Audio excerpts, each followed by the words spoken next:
एक गोपी अपने सिर पर एक डलिया में बहुत सारे फल लेकर के और बेचवे के काजे जा रही है और रास्ता भर कहती जा रही है, अरे कोई आम ले लो, कोई सेब ले लो, कोई अमरूद ले, और पूरे ब्रजमंडल में चिल्लाती वही जा रही है, आम ले लो, सेब ले लो, अमरूद ले लो, संतरा ले लो।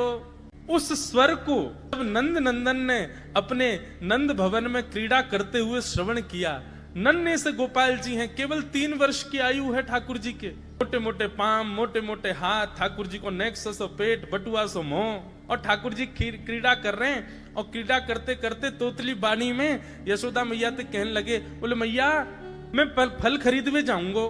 मैया बोली लाला ऐसे ना मिलो करें, फल बेचवे वाले को कछु देनो पड़े, तेरे पास तो कछु है ना है, तू कमावे धमावे तो है ना है, इतना बड़ो है गो, अब वो घर में बैठो रे, 3 वर्ष के हैं ठाकुर जी बस। ठाकुर जी बोले मैया जे नंद भवन कौन को है? बोले तेरो है। लाख गैया कौन की है? बोले जेऊ तेरी है। और ये नंद बाबा कौन को है? बोले येऊ तेरो। और मैया तू कौन की है? बोले मैं भी तेरी हूँ। मैं इतनी सबरी संपत्ति को मालिक हूँ, तू यूं कैसे कह रही है? मैं कछु कमाऊं धमाऊं ना, ये सबरो मेरो ही है मैया। और मैया देख आज मैं तेरे सामने फल खरीद के लाऊंगा। बोली जा, मैं भी तो देखूं कैसे जाएगा। सो ठाकुर जी फल खरीदने के लिए जा रहे हैं नन्हे से ठाकुर जी। और कहाँ लेके जा रहे हैं? बोले जल्दी से जहां पर सारे सामग्रियां रखी जाती हैं, ऐसे सामग्री गृह में गए और वहां से 2 मुट्ठी गेहूं अपने हाथ में भर के, और नन्हे से 3 वर्ष के ठाकुर जी इतने इतने से हाथ ऐसे अंजलि में गेहूं भर के, और ठाकुर जी अपनी मटकीली सी चाल बाकी अदा से उछलते कूदते भय और फल बेचे वारी के पास फल लेवे जा रहे हैं। यशोदा मैया एक झांक करके एक तरफ से ठाकुर जी की इस लीला को देख रही है। अब कूदते भय ठाकुर जी जा रहे हैं। जितने गेहूं लिए, कितने गेहूं आए होंगे ठाकुर जी के हाथ में? ज्यादा से ज्यादा आए होंगे 25-30। और वो यूं उछलते उछलते गए, सबरे गिर गए। अरे कोई आम ले लो, सेब ले लो, अमरूद ले लो, कहती हुई जैसे ही जा रही थी तभी उसकी दृष्टि पड़ी एक गली में, और वो गली जा रही थी नंद भवन की ओर। नंद भवन से नन्हे से बालक, नन्हे से सांवरे सलोने ठाकुर जी, छोटी सी धोती पहनी है, हाथन में पद्म राग के कड़ूला पहने हैं, गले में कौस्तुभ मणि पहनी है, सुंदर घुंघराले केशन को गूंथ करके यशोदा मैया ने ऊपर सुंदर मोतीन से लड़ बांध करके वहां में एक मोर पीछ लगायो भयो है। नन्हे से ठाकुर जी इतनी व्याकुल भरी दृष्टि से देख रहे हैं उस फल बेचने वाली को कि कहीं चली ना जाए, वहां से पहले मैं जाके आते फल ले लूं। ठाकुर जी के उस रूप को देखते ही वो फल बेचने वाली वहीं रुक गई, देखने लगी सुंदर से ठाकुर जी को। ठाकुर जी बाके सामने जाके खड़े है गए। उसने अपने फल की डलिया नीचे रखी। ठाकुर जी फल देख रहे हैं कौन से लेने। अब उंगली करके ठाकुर जी कह रहे हैं जेवारो दे दो, जेवारो दे दो, ये दे दो, ये दे दो, करते करते करते पूरी डलिया ही कह दी। बोले सबरी दे दो। गोपी बोली अरे लाला ये सब ऐसे ही ले जाएगो, कछु देगो ना मुकू?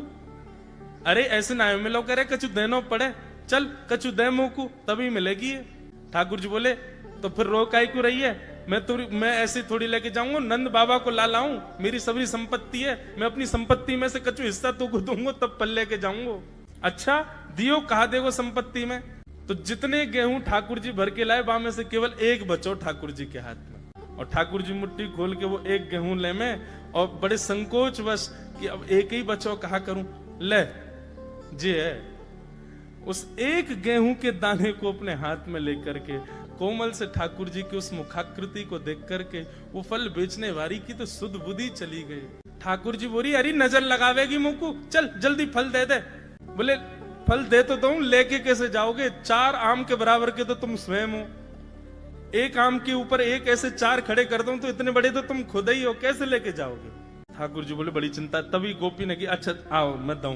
ठाकुर जी को हाथ पकड़ करके उनकी कारी कमरी खोली, उनकी पीताम्बरी ने ढीली करी, और ठाकुर जी के कछु फल तो कमरिया में बांध दिए, कछु पामन में बांध दिए, कछु हाथन में बाजू बंद बना के बांध दिए, कछु गरे में लटकाई दिए। ऐसे कपड़ान में फल भर भर के ठाकुर जी के पूरे अंग में फल लटका दिए।